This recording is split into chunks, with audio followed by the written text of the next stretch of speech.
12 years after the Bullygate saga goes down and Richie Incognito. Yeah, exactly. He was blackballed from the NFL, had to switch teams and kind of, put his career on a different path. It turns out that Jonathan Martin has been lying the entire time about this entire situation. And Matt, I'll go ahead and read the excerpt. He says, "I never believed for a second I was being bullied." Now, Matt, you were playing during this time. What is your take on this situation 12 years later, man? Richie's career was affected, obviously.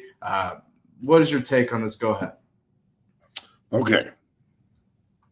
First of all, Richie Incognito is one of the dirtiest, meanest sons of bitches I've ever played against, and I loved it. I loved it. We played against each other at CU in Nebraska multiple times. I thought he was a great fucking pro, one of the best guards that's ever played, in my opinion. Mean, surly, the kind of guy you love to have on your team and the kind of guy you do not want to line up against.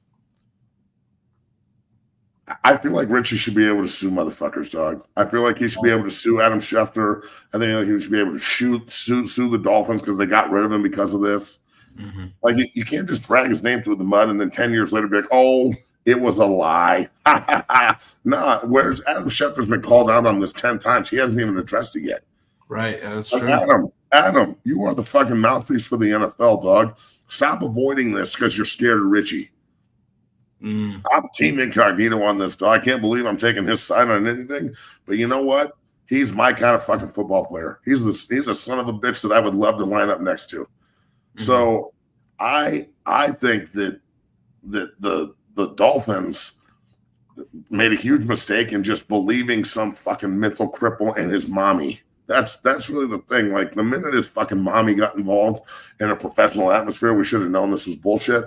But the world is so fucking pussified that they bought into this hook, line, and sinker. And it was probably a bunch of football fans that aren't really football fans. Like, right. They're just like, oh, look at the big white guy with all the tattoos, and he's mean to the new black kid that's from Stanford. And blah, blah. Shut the fuck up. Martin is a straight bitch and a straight pussy. Mm-hmm. And the fact that you let this fucking float out for 10 years like Richie Incognito is some bad guy, and you just brought it up now is even fucking worse. Yeah. Like, it ruined the kid's career or the man's career. He had a bunch of fucking problems because of it that he overcame, that I'm proud of you, Rich. Like, he's a fucking bad man, and this is the kind of shit that makes me want to fucking slap the NFL and the people that run it. Yeah, it's like John Runyon running the fucking fine department. Yeah, John Runyon's the dirtiest motherfucker that's ever played, and he runs the fine department, and he's sending letters out like, shouldn't have done this, says John Runyon. Yeah, like, highlights real quick. He's like shotting everybody the whole game. Yeah. So, like, I used to watch guys like John Runyon and be like, that's how I want to play. When I played against Richie, if you didn't bring your fucking lunch pail, he would embarrass you. He would fuck you up. That's the kind of guy I want to be with on the line, play against, or be. That's who you want to be in this game in the trench, not 71. Everybody out there, you don't want to be 71, dog. You don't want to be the bitch-made pussy that had to call his mommy and be like, Richie's being mean. Oh, wait, it didn't even happen. So why did they fabricate this shit and make him to be the bad guy if it didn't even fucking happen? And how many times did Incognito say, this is wrong, it didn't happen, it's all bullshit, and all of his teammates in the fucking film room? Right. I was in Miami before Richie got there, okay? I was with the Dolphins when we won the division in 2008, the year that Brady got hurt, right? Right. Matt Penny came down. I was on that team. It was Mike Mason was our coach. He was, God, you want to talk about getting bullied if it's even a thing. See, that's the thing is, you can talk shit to me. You're not bullying me. Getting bullied is internal. Right. You can't get bullied by someone. You can be, but you can like internalize it and feel like you're being bullied, but I'm not bullying you. Stand up for yourself, dog. You're supposed to be this bad fucking, this awesome draft pick offensive lineman that's supposed to come in and help. You can't take a little joshing with your friends. I know Stanford's like fucking, corn cob pipes and glasses and dicks in your asses, but at the same time, it's a little fucking stuck up, don't you think? Stop being a bitch. Like, I have no respect for Jonathan Martin in this case whatsoever. I think Richie Incognito should sue the NFL. He should sue the fucking Dolphins. He should sue Jonathan Martin. He should sue his mama. Like, bro, that's the only recourse he has unless Incognito is going to go fucking Sons of Anarchy style, which I would not suggest that's the right route. Yeah. But I feel bad. I feel bad for Richie Incognito. And you know what? Sometimes the bad guy wins. But Richie would be the first one to tell you he's not the fucking good guy in the movie, and that's okay. Neither am I. Neither was Kyle Turley. Neither was, think about your favorite players of all time. John Runyon wasn't a good guy. Like, let's be real. So the bad guy won, bro. This is an opportunity where, like, 10 years later in the third sequel, he comes back from the dead and just like, hey, Jonathan, just right in the neck. So, Jonathan Martin, you're a soft bitch. I can't believe you let this go out for 10 years and drug this guy's name through the fucking mud and his reputation and everything else. I'm Richie Incognito. I'm just inconsolably pissed off about this. You're not going to get me to calm down about this shit. It had everything to do with his football carear. He was blackballed. Yeah, like he was blackballed and it changed his whole career. And shit. Like, look, dude, I saw a video the other day from the WNBA training camp or something about the two black players talking to a white player, and they're like, oh, they're talking about a white player on the court, and they're like, oh, well, she understands that privilege got her to the WNBA. Oh, they're talking about Caitlin Clark. I'm sitting there watching it, and I'm like, how fucking brainwashed is everybody right now? There's no DEI in sports.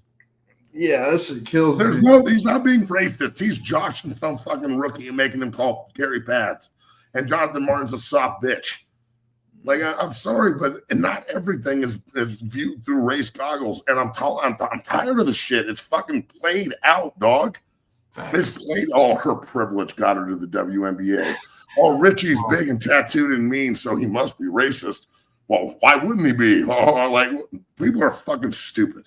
So stupid, Matt. And despite being blackballed and what happened to Richie and everybody going at him, he went up and ended up having a long career in the NFL. And now, ever since this come out, I mean, he has every right to be pissed off and come out and say all this stuff. And he should fucking sue or whatever, because it changed the trajectory of his career. He's a hell of a player. Yeah, bringing it up is nasty, but it's also true. Let's think about this. We're not going to replace Jordan Jefferson with some white boy in the crowd just to even things out, are we? Are we? Are we? Am I going to go replace Lane Johnson with some fucking black guy in the crowd that's had 4 beers that just wants to play? And am I going to replace him with Gilly because he dresses up like a fucking Eagle fan? He dresses full born. Should we put Gilly in the slot and take out Smith? Come on. Yeah, come on. I don't know. Maybe we should replace fucking Cooper DeJean with Gilly and see what happens, because we want to make everything fucking as even as possible, right? Cooper DeJean. Fucking miss me with this shit, dog. Well, I don't know if you've seen Richie. He's been posting to social media different photos from back in 2013 saying, "This is us bullying Mike Pouncey for wearing a blanket during our buggy ride to dinner in Indianapolis the night before the game." Friend shit. Yeah, so see that with Jonathan Martin, Pouncey. You also see more bullying. Here's Jonathan Martin and Richie Incognito at a bar or something, a club it looks like. And he says, I think I'm getting bullied in this photo. Hard to tell. So it's all bullshit, bro. It's fucking villainizing a fucking big white guy that's tattooed and mean. Mm-hmm. Yeah, that's it. That's the only fucking reason. So, and anybody that takes Jonathan Martin's side on this, you're a total piece of shit. Mm-hmm. Yeah, and it's Jonathan Martin. It was his mom lying about it, and he just went along with it. Now what is he doing? He's like doing like why is your mom involved, dog? Yeah, he's a professional athlete. Yeah, professional athlete. Your mom's doing that. Unbelievable. It's terrible. Yeah, it's horrible. And I'm team Richie. Yeah, Team Richie. Congratulations, Richie. I'm glad your name got cleared, homie. You're a hell of a fucking player and one of the best to ever do it, in my opinion. So, and I don't want to hear any throwback on that shit. Ain't none of you motherfuckers ever put your hand down in front of him. So until you fucking banged heads with 68, I don't want to hear shit. Oh, amen. Team Richie. And yeah. Like goddamn playing a goddamn bull, dude. It's like, leave me the fuck alone. Yeah. And it shouldn't have taken 12 years for this to come to light. Like, this is ridiculous. It's okay. At least it came out. Exactly.